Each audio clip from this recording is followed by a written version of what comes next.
Gentlemen, you are both drunk on cosmic wine. Welcome to the show. I'm Dr. Mark Sylvester. And I'm Dr. Richard Schulman. This is Alt Psych.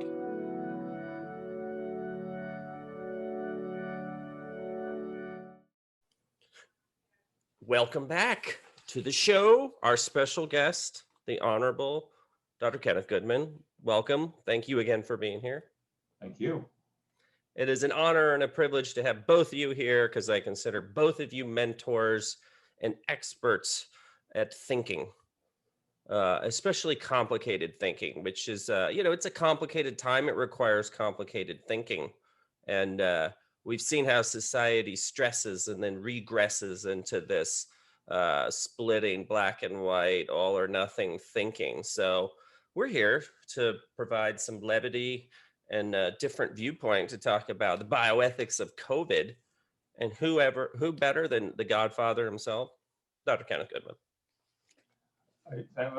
Well, that's very kind of you, although making me and Dr. Schulman mentors makes us seem old. Yes, indeed. Yes, well, you succeeded. He did that on purpose. I was just told what year you both were born, so need I remind you, I could disclose that. Was confidential, and I told that to you. That's Dr. Philosopher. I'm not saying it's a threat, but think of it as one. Hey, think of me as 20 on the inside. I mean, I never really grew up if you ask people around me, so what the heck. So what is common sense? Speaking of common sense, we were talking or better yet, common morality. One of the reasons why society holds together is that we have really broad agreements without the need for debate, without the need for legislation, without the need for negotiation on a whole bunch of ways of being in the world, right? I mean, if I were to go to, if you were my psychiatrist, Dr. Sylvester, and I were to say to you, I'm a little short on cash this month. I was thinking of holding up a liquor store with a fire. What do you think? You would say, Ken, you missed a couple of really important days in school. We don't do that here, right? We help people across the street. We don't pour oil into the well. We're good neighbors. We're good citizens. We care about each other, even if there's no angle to work. That's what it means to be a neighbor and to be a citizen. And among the reasons why I am of the view that one of the reasons why the United States and many other democracies have been so, whether civil society has been so successful, is it's been people have the sense that we live together, we might as well get along with each other. And that means maximizing your ability to do your work safely, to play your music if you play it, to help others, and to at the end of the day, doctore, remember, comes from the Latin for teacher. We end up learning and we teach. And when we do that with each other, without waiting to be rewarded or congratulated, we've done something useful in the world. So you're an optimist. You're an optimist. No, I'm not. No, I have no optimism about this whatsoever anymore. What I'm saying is it used to be simple. It used to be common sense. It used to be common morality. That's the way you behave in civil society. But we had to pass laws that require people to wear seatbelts. We still have companies that are run by people dumping oil and toxic waste into our environment. We still have violence and aggression and all of that. So we're still going to have people that are going to view the bioethics of COVID differently. And I think that's the question and the debate that not only is important, but also that drives us. And, that's the goal of what we're here to talk about, because I guess segue from our last part one, which I don't know how you say that in French. I don't know. I know how to say two in French. Un, deux, trois. Well, you know what they say, 8 is enough. I definitely know I don't know how to say 8, but that I think I just did. Okay, so where do you want to start? Well, before the show, we were talking about people refusing the vaccine based on an allergy or contraindication that, if you're doing the colloquial talk, oh, hey, how's it going? Did you get your vaccine? How is that different than, hey, how's it going? Do you have herpes? Oh, well, sorry. Do you still have unprotected sex with men? Are you still robbing banks and shooting hostages? The idea that inquiring about whether one's been a good citizen for public health constitutes a privacy violation is not so much a concern for privacy as a strategy to undermine vaccinations. Let's be very clear about that. That's an agitprop effort to say it's among the reasons why in Florida, the governor has said we're not going to let anyone be required to document they've been vaccinated because that would violate their privacy. Oh, suddenly a fabulous concern for privacy. There are other ethical values too, including taking care of children. If that requires increasing Medicaid for them, then do so and raise my taxes. You don't get to play the ethics hand word or the ethics word hand just in case you want to advance an ideological agenda. It's a legit, if you want to reopen the economy, and we do, if you want to get those businesses rocking and rolling again, and we do, if you want to put people back to work again, and we do, then it's perfectly legitimate for me as a business owner to want to know whether or not you're a source of contagion or not. Well, so you mentioned a really good point there was about intent. And one thing that we see a lot are people intentionally coughing on others who may say something about them not wearing a mask at the grocery store. And then there are some people, I even had a patient recently tell me they have attempted to infect themselves. How do you doctors, the expert panel, feel about that intentionally provoking other people, coughing on other people, regardless of the ideology? How does that fit into public health versus personal liberty? Sounds more like sociopathy to me, Mark. I mean, I don't hear a lot of this in my practice. It's just, that's my mother telling me if I have a cold, stay home. This is 1 + 1 is 2. But who without a mental illness would do such a thing, Dr. Sylvester? Well, I suppose it depends how we define mental illness. Let me make it about me. What does it say about me if, and again, to my point about intent, what does it say about me if I wear a mask solely for the purpose of making others around me feel comfortable, whether that's psychologically, emotionally? It's kind of the opposite side of the coin of intentionally coughing on someone in the supermarket or whatever, all these stories you see on the news. What about the bioethics of me wearing a mask to be considerate, conscientious of other people's fears, whether or not I have my own personal fears, reasons, obligation to wear the mask itself? Sorry, are you asking, is it okay to be considerate and conscientious? I've been vaccinated, I've tested negative, and I wear a mask. It has several virtues, one of which is, in some very vanishingly small chance that I might be a carrier, even though I've been infected, and vaccinated rather. And two, it sends a signal of citizenship that I know you might be uneasy and I don't want you to be uneasy. You're my compatriot. This is not an opportunity to work the angles and find out how selfishness can be mutated into a virtue. I want to be comfortable with people I interact with. I want them to be comfortable with me. Why would anyone not want to do that? Is it okay I have patients who have significant post-traumatic stress around choking, those cases, there's a lot more out there than you would imagine who've had these kinds of experiences. People who have talked to me about how masks are triggering to them. I don't think they're lying to me. I don't think they're making it up just to, impress me. I think this is a real event, and there are also, I think a lot of children are really scared by this kind of thing. And you could say, okay, well, that they're protecting others or something, but I'm dealing with stuff every day, what happens in childhood, that people are getting triggered years later regarding it. And to me, what's the trigger? They're triggered by wearing a mask or by being exposed to a virus.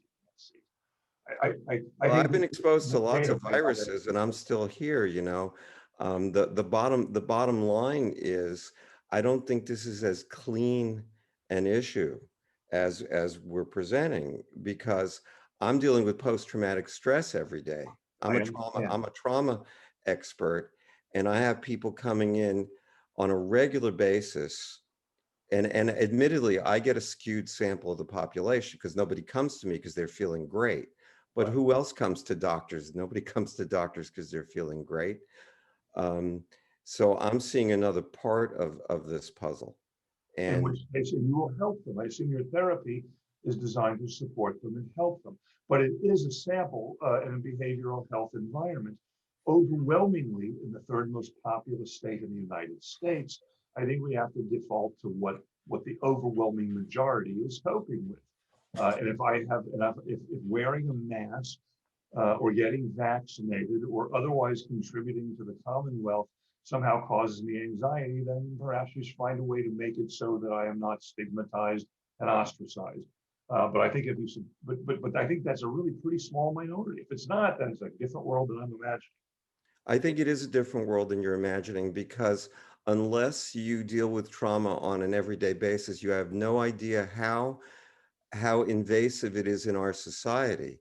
And we live in a society that has tremendous trauma in so many ways. And I don't want to make this about trauma, but I want to actually just point out that this is a significant issue for a lot of people who are shamed into not saying anything, because that's part of the trauma, is you're not supposed to express yourself. So in part trois, if I may, we'll look at the epidemiology of this and find out how many people are really so traumatized by wearing a mask that it causes them to need to seek behavioral assistance, or because of the stigma, don't even seek it out. I hypothesize that with some data, we'll be able to advance the discussion. In the meantime, it's Dr. Schulman, it proves too much. What it means is anybody can say, I'm traumatized by this, I don't want to do my duty. And there are a lot of aspects of public health participation, including vaccination, that someone might be traumatized. Hygiene is traumatizing to somebody. Having a good diet, right? We began by talking about people who don't like to wear motorcycle helmets or seatbelts as if that were a matter of personal liberty. And now I'm afraid that what we're doing is giving those who want to make that ideological point a health reason to support it. And I think that all of that means we're talking about new flavors of bad citizen. Well, you're talking about two different things. I think Dr. Schulman is saying let's consider people with real trauma. You're saying, hey, a lot of people are manipulating that and that's right. I'm worried about the manipulation, exploiting it. Like let's talk about the bioethics of lying about getting the vaccine, because this is a very, hey, how are you doing? Did you get your vaccine? There are so, just like I might wear a mask to make you feel better. What's the bioethical implications of me saying either I did or did not get the vaccine based on my company and who's querying me? I think you should, I don't know, I'm sort of sentimental about this, but if I say, how are you doing? How do you feel? Am I asking for to look at your medical record? I don't think so. I'm thinking, in the current environment, did you get the flu? How's your broken toe working out? Or are the blisters on your fingers from the fact that you haven't played your Stratocaster recently healing nicely? Whatever. In the current environment, people have, it's a legitimate thing to ask about. I tend to believe you should probably tell the truth, all things being equal. And if you asked me and I got the vaccine, I'd say yes. If I got the vaccine, I'd say no. I mean, I see what you're saying. Why would I lie? It's in the parlance of questioning whether or not someone's got a vaccine because you can't see the vaccine like you can the mask. But arguably, HIV is a public health issue. And there is not only the same level of privacy for protecting someone's medical history, there's additional levels of privacy for really sensitive things like substance abuse, mental illness, sexual, things like HIV, which arguably are severe public health issues, maybe not of the global pandemic scale, but HIV certainly got a tremendous amount of attention, as you well know, and you were one of the earliest voices talking about the bioethics of the HIV treatment of prisoners in the state of Florida.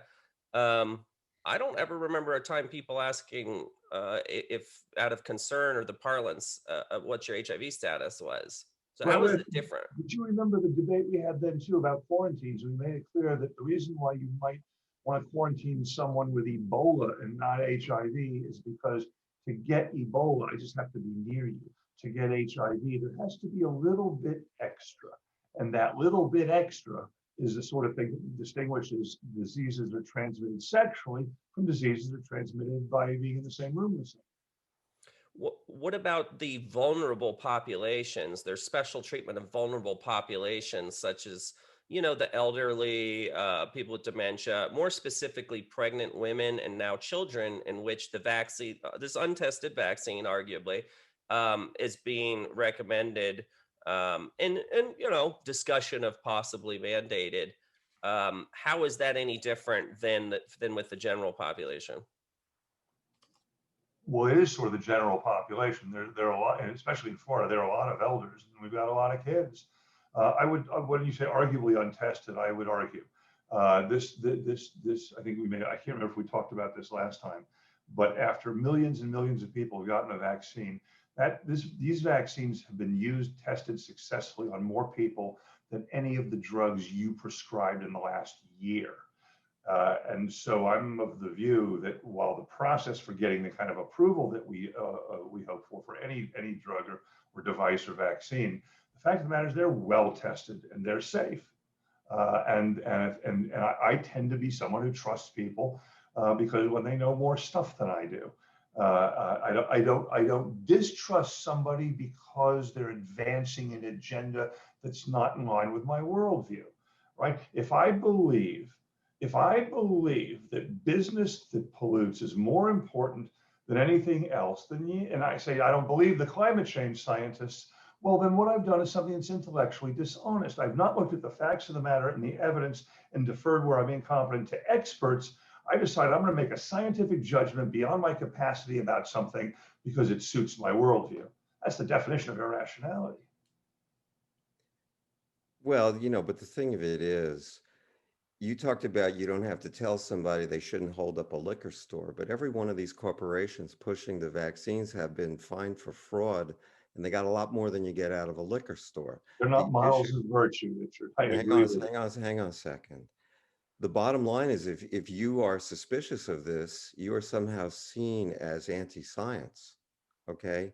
I'm very suspicious about everything I read on both sides of the agenda because I believe that people push this. And whenever there's money involved and there's billions of dollars involved, that's a lot more than you get from a liquor store. And I don't have to to go through a whole list of how many of these companies held up a lot of liquor stores and were punished harshly for it. So if I'm going to be suspicious, and people have been on my butt for being suspicious, I think I have a good reason to be. So certainly no one I know is going to trumpet the virtues of most for-profit corporations. They do it because their virtue is a return on investment to shareholders. That's actually in business ethics, that's their duty. If I'm an investor in your company, I want you to make me some money. Okay. When it comes to the pharmaceutical industry, I don't doubt that there's a history of deception in this industry. On the other hand, whether they're pushing it or not, in the scientific capitals of the world that I trust, the scientists who are not making any money at all say that whether or not the company's making money or not, because they make money from cancer drugs too, and they make money from antibiotics too, and they make money from all kinds of drugs too. But we're only suspicious for the most part about the ones that happen to be about public health. And I'm concerned that we're cherry picking what it is our suspicion are, not you, Richard, but in general. My sense is when trusted immunologists, the Centers for Disease Control and the European Medicine Agency and the National Health Service, who don't own stock in any of these companies, say, please get vaccinated. I did. Then that's a reason for me to increase my trust in the process of vaccination. Well, I mean, at the end of the day, people are either going to trust big pharma, they're either going to trust their government, they're either going to trust the CDC or the Department of Health or not. I mean, I think if you look at climate change deniers, they focus in on the 1 to 5%. I actually think it's probably 1 to 3% of scientists that are kind of providing or presenting data, or certainly interpreting data in a way that, like you said, kind of fits their agenda. And I think that people, if you're myopic enough, you can get into danger no matter what, whether you're pro, environment, anti-environment, pro-abortion, any of the super hot topics. And of course, COVID's are what we're talking about, and the bioethics of it. I think that if you think of it purely from a bioethical standpoint, it kind of levels the argument, levels the playing field about whether or not these are trustworthy companies, whether or not they have our best interest. Interestingly, and this was not on our rehearsal here. Interestingly, I just saw the FDA poll N-acetylcysteine, a very, very, very popular supplement, literally overnight, because I forget, I should have done more research on this. A long time ago, it was initially presented as studied as a drug, and a lot of people are saying now, hey, this is unethical because this is something that is a precursor for glutathione, which is important for liver and detox, and possibly whether you live or die from COVID. They're connecting that. Oh, okay, the FDA's got a different agenda. They're trying to keep us sick. Maybe they're intentionally giving people the vaccine or the virus in the form of the vaccine. It's good biz to create and manufacture this virus and release it into the public, and then therefore create the antidote. It's really Hollywood stuff. But Well, the but let me ask you a bioethics question. isn't talked about. Why would what I get the idea that I want to be suspicious of power, and I want to be suspicious of profit, and I want to be, I don't know, the skepticism sometimes is a good idea, but there's a certain number of scientists who are also creationists, right? I mean, that somebody believes something that's kooky does not give it credibility because they've got a PhD after their name, right? That there are people who believe all sorts of things, which is why that a nuanced and healthy skepticism about science also understands it's not infallible. The FDA, which by the way has had its budget starved for years, we want it to give us safe and effective drugs. Do we want it to be infallible? And the answer is no, we can't be infallible. We know we're going to make mistakes. We know that science progresses very slowly, painfully slowly. But if you're going to get cancer, you'd rather get cancer in 2021 than 1921 because the drugs are better and you're less likely to catch a bad case of death. Did all the drugs work? No. Did some of them have unacceptable side effects? Yes. What's the system that we should adopt instead of this one, as clumsy as it is? It's interesting because what the discussion is kind of coming down to is a who do you trust kind of thing. And I'm an old hippie, I admit it. And I learned not to trust power like you were talking about before.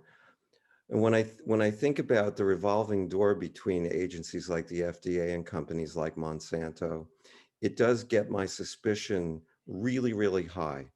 And there is a revolving door between agencies who are supposed to protect the public and companies that they need to regulate. I don't know if this turns into a bioethics issue, but it seems to me to be an issue that we don't deal with in this country. We're one of, I think there's only one country that allows lobbyists, and I think it's us, and only two countries allow advertisements on TV for pharmaceuticals. It's us and New Zealand. To me, this really begs a question of,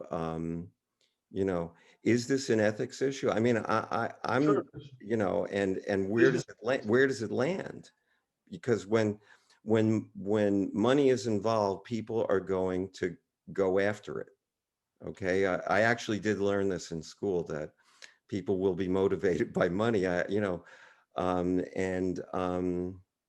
you're the ethics guy. Where does it land? So I in fact pursued a career in philosophy in hopes of acquiring vast personal wealth. But I was misadvised. You were misinformed, like Bogey in Casablanca. Oh, Came there for the waters, right? Shocked that there began. So, but look, there's a difference, Richard, between skepticism and nihilism. You are right. Our country, there are actually people who thought it was a good idea to regard corporations as persons, right? I mean, that opens a whole nother can of worms that is beyond, well, right. When they can serve in the military, then it'll work for me. Right. And so we have tied the hands of the people in consumer protection who would have increased your hippie confidence, right? I'm with you. I think skepticism is good. I think whenever there's money, there's very likely to be the risk of corruption. But that's why in civil society, we try and protect ourselves from it. I don't get to say, I don't believe in a big nanny state infringing on my government. And if I want to hire 14-year-olds to work 18-hour days, that if you disagree, you're a communist, right?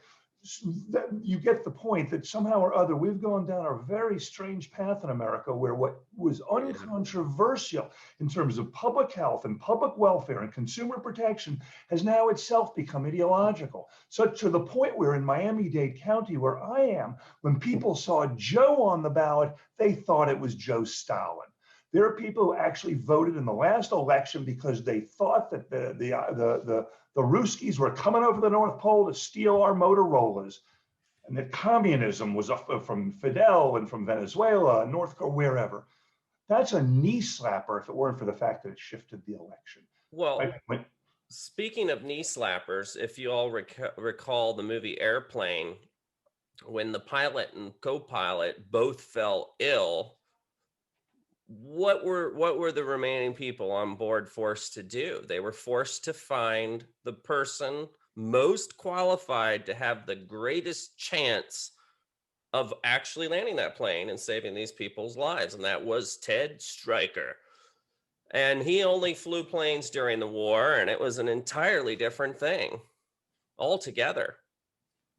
It was You're comfortable with the portrayal of mental health in that film? Oh, you totally missed that. You totally missed that. Oh. So that what you're speaking about is really interesting. Now, for the first time, we have experts being marginalized, let's say, and ideology taking forefront. If we think about that as a society, we were only as equipped to deal with the pandemic as we were at the time. And whether or not the top people were trustworthy, or whether Ted Stryker was going to drive that plane straight in the ground, you kind of have to go with the best resources. And one thing that troubles me about the United States government is there is such a tiny representation of not only scientists or climatologists, and these are the people making policy on climate change, but also public health experts. How many physicians, how many scientists are represented within our government? I mean, isn't that a serious bioethic concern when you have state governments telling doctors how to practice, what to prescribe, what not to prescribe, or having presidents saying, well, hey, I take hydroxychloroquine or remdesivir, and then people respond to that more than they do, with more trust, faith, maybe ideology, than they do their own personal physician who says, I recommend that you do take this drug, or you don't take this drug, or quite frankly, I recommend you do take the vaccine or you don't take the vaccine.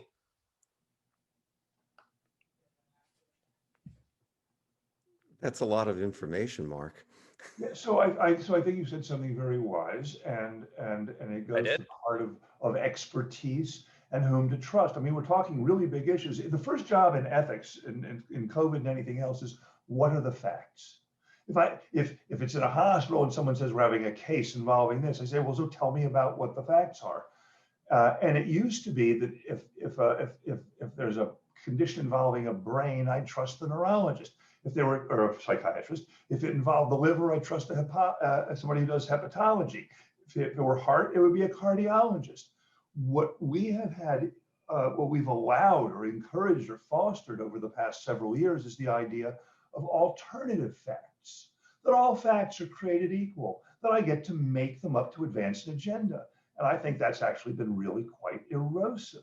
I think there's a fact of the matter. I'm not a scientific or a moral relativist. I believe that there are things we can know about the world because they're true, right? And if that's the case, when it comes to biology and medicine, among other sciences, then it makes me utterly irrational if I start cherry picking the ones that make me feel comfortable.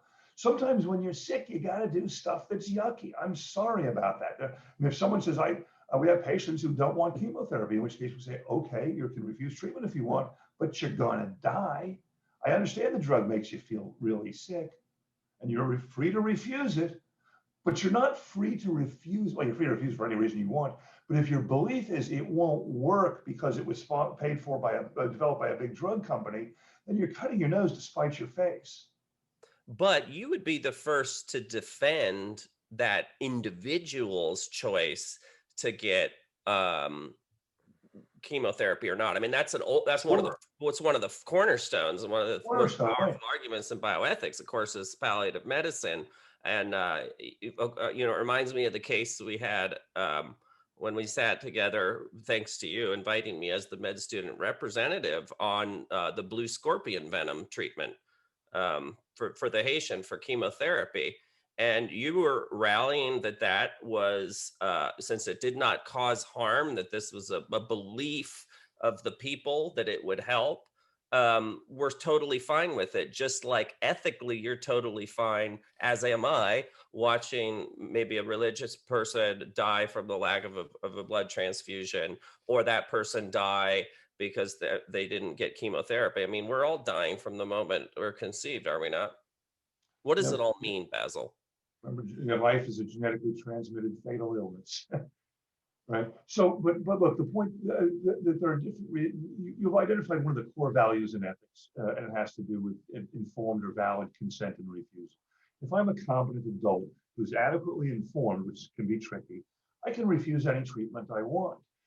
But we get tricky cases when someone refuses it as a result of a false belief. Right. And then you want to say, well, maybe it's an opportunity for some more education here. We don't want people dying and any more than or earlier than necessary. And the role of health literacy looms large. You don't get to pick your own facts. And since I'm not competent in cell biology, psychiatry, or any other such thing, I'm going to have to trust people who know about that sort of thing. So is it ethical? Is it ethical? I mean, arguably, I hope you would say, as a medical doctor, I'm informed and I could meet the criteria for capacity and informed consent, depending on the day of the week. Is it ethical for me as a physician to refuse the vaccine? I'd like to ask you some questions. Why are you refusing the vaccine? I already gave you the pretense that I'm aware of the risks, benefits, alternatives, and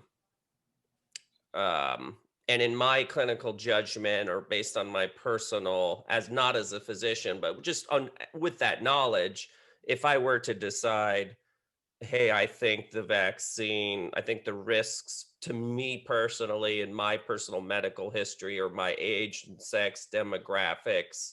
I can't say forget public health. I'm leading you here. Is it bioethically okay for me to say I don't want that treatment?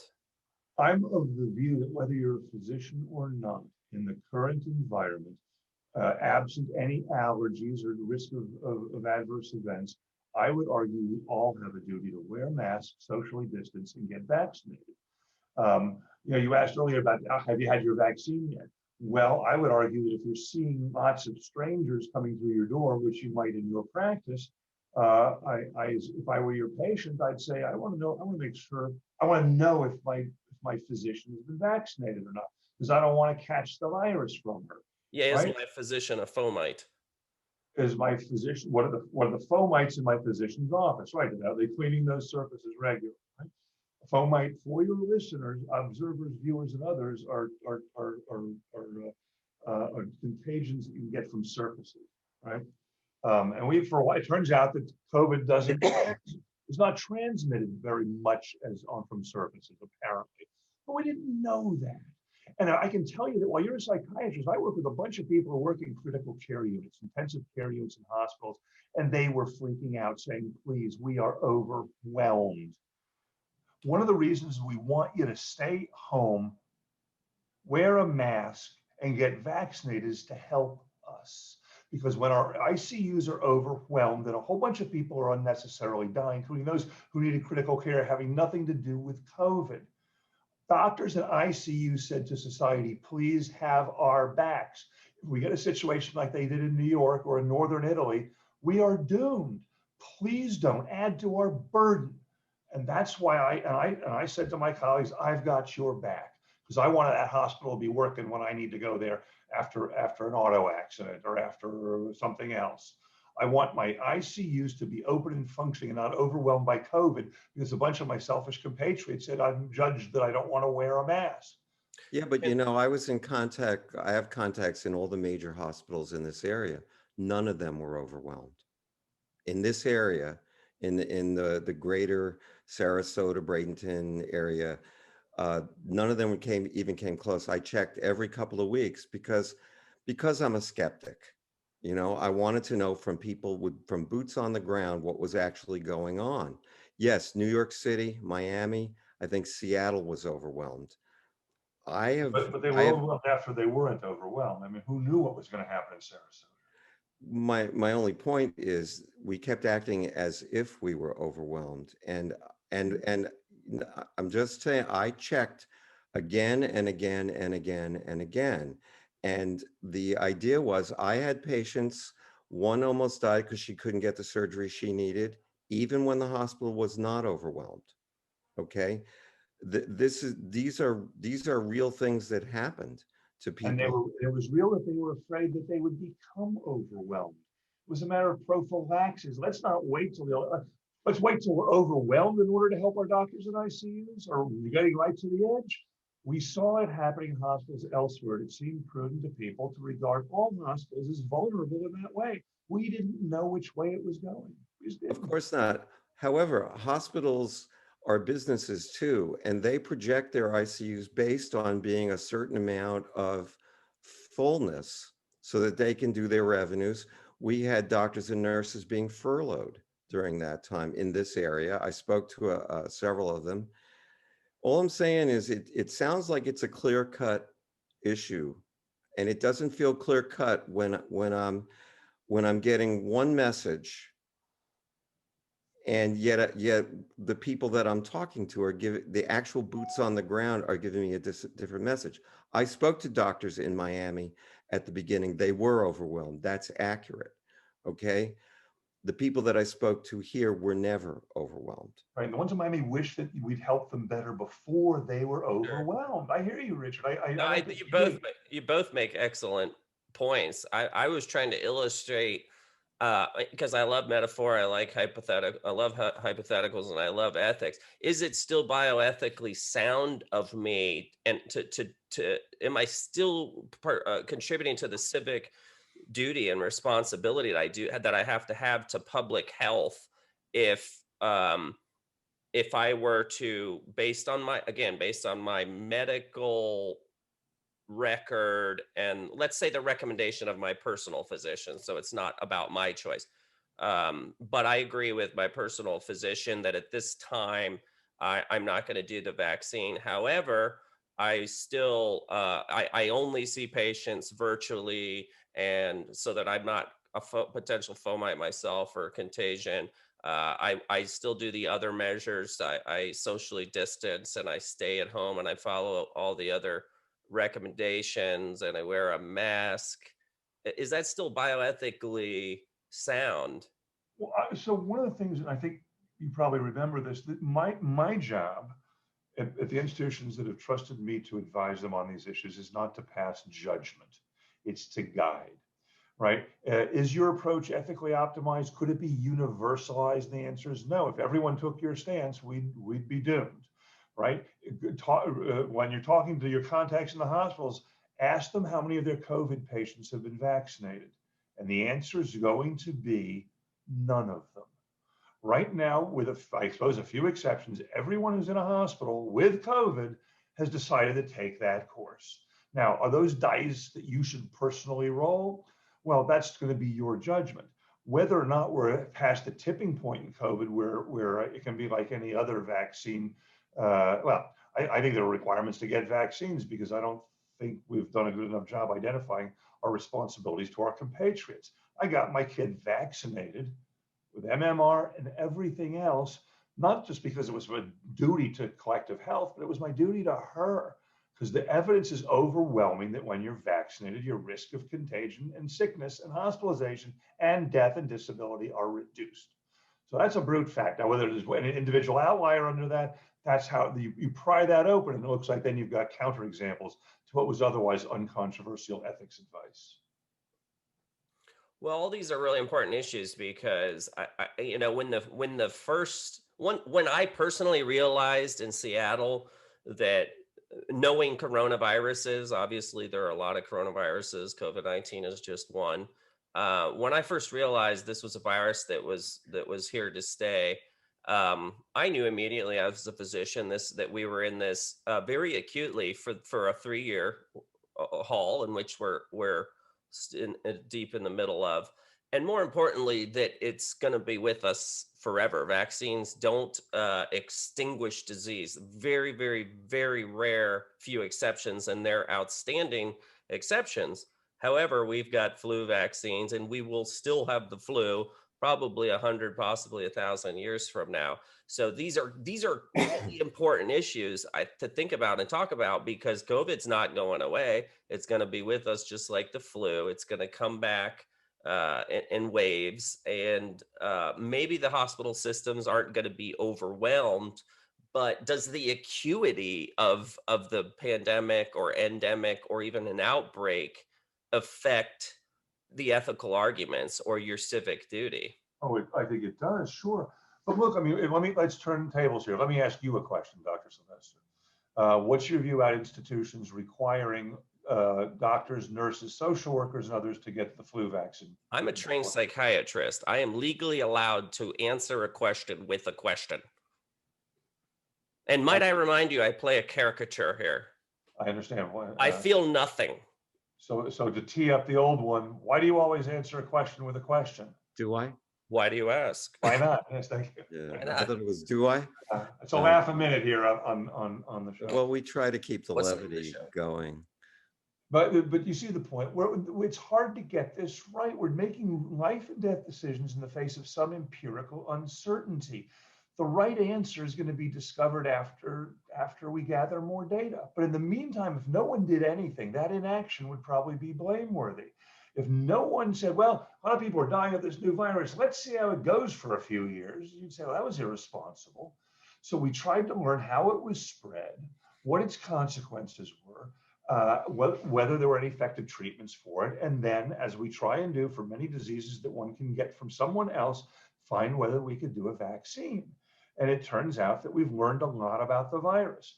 But we've learned a lot in a very short time because it was killing so many people, right? The influenza doesn't kill this many people. And so yeah, was it imperfect? Sure. Were there stumbles? Absolutely. Were there missteps? We want do-overs. You bet. What system would we put in place to gather data about a public health emergency with a virus we don't know, an environment that we have so much ignorance about? And we put our shoulders to the wheel and we say the proper answer to these questions is more science, not more skepticism. Yeah, but I think that, this old hippie, because I'm such a skeptic, I was trained in research design and I did my dissertation in test construction. I mean, that's what I know is testing. Now I'm a psychotherapist because it was far more fun. But I really studied this stuff, which raised my skepticism about a whole bunch of things, because I've been trained in research design and test construction. And not everybody, not even all physicians are trained in research design, and certainly not in test construction. So, not all the research is as good as other research. And the tests that we were using to document this pandemic, I could have told you in 5 minutes it was not reliable and valid, but we used it because it became a political football in my opinion. And the goalpost changed as to how many cycles you used on this test to prove that you had this illness. It changed right after the inauguration. For most labs were using 42 to 45 cycles. It went to 20 after the inauguration. Really? They couldn't have done it the day before? Are you talking about the PCR amplification? Yeah, I mean, from my point of view, I looked at this thing and I went, wait a minute, this isn't making any sense to me. But it made sense politically. Administration was responsible for scientific nihilism, deception, and advancing ideology over truth, facts, We lost you. Please and come public back. health. Not to say anything too provocative, but Richard, you're absolutely right. There's a whole lot of science. The reason we teach our graduate students that science is very slow accretion is because it's hard to get this Goldilocks right. On the other hand, PCR was invented in our lifetime, right? I mean, the polymerase chain reaction. Remember, in fact, you must know Kerry Mullis and the story of his quite a radical guy. Well, it's right. I'm sure he's your he's a jerk actually. That's another story. But there's a whole lot of jerks over there. But go ahead. But the point is, science as it evolves is not going to get it right on day one. But we act like the science is settled. Well, I don't know who's doing the acting. Certainly, the previous administration acted as if it knew science when it didn't. Does the United States have a responsibility bioethically to act knowing what we know now? It is May 21st, 2021, to help India in their current bloom. This is arguably a more severe situation, 1.3 billion with the B people. And one thing we know about influenza, corona, is they like to mutate, and they have a better chance of mutating more the more infections. And we have no way to predict which mutation may be a 1919 event or even a 1969 flu event.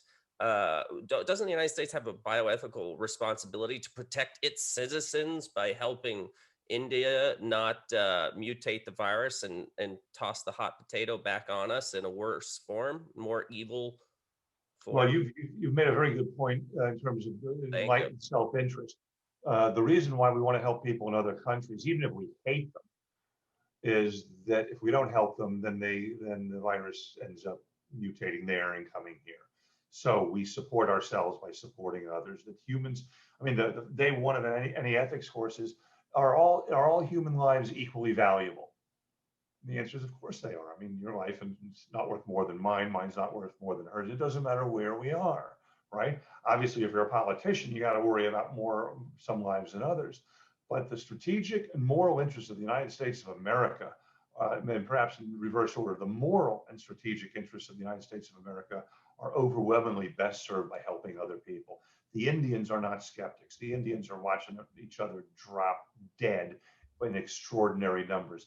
They want the vaccine, because they know the vaccine will save their lives. Well, the message there is that we are all connected, and I love your philosophy interest, because I think I'm a philosopher at heart too. Why do we draw the line on humanity? This is a virus that clearly we know can jump to not only primates but even cats, including big cats and small cats. If it allegedly was mutated to jump into humans via a bat, don't we have a bioethic responsibility to put the same value on life that's capable of being infected and mutating and retransmitting? Like, where are we to protect the bats, and where are we to protect the lions, and how come the primates aren't getting front page coverage? And if an alien finally visited us, would we require them to wear a mask? I think if the aliens visited us, they'd say, how have you all made such a hash of it? But that's another story. I would just say, where you been, guys? We'll talk big for a second before I depart, and to say that shared values, I think, are overwhelmingly where we want to go in cases like this, and that we tend to share values. We're going through a bit of a rough spot now, but a little bit of humanity and a little bit of taking care of each other. I think it's time, especially since you mentioned the aliens, I think it's time for us to make Earth great again. I like it. I like it. Well, what a great way to wrap up the show. You know, that the message is what I do or what I don't do can have a profound impact, not only on other individuals, but society at large, both from public health, individual liberties, economic issues. And the goal of this two-part D is to be mindful of all the moral and ethical considerations that go into the pandemic related decision making. And if you get any good at it, like our panel of experts here, then maybe you'll adopt that philosophy in your own life and realize that we all are connected and what we do does affect each other. So thank you so much, Dr. Ken Goodman. It's an honor and a privilege. Dr. Richard Schulman, always you're stuck here with me. But I'm stuck on you, I think. Yeah, well, you know, until next week, we have a moral and ethical obligation to be well. Thanks. Thanks, Doc. Thank you, folks. All right.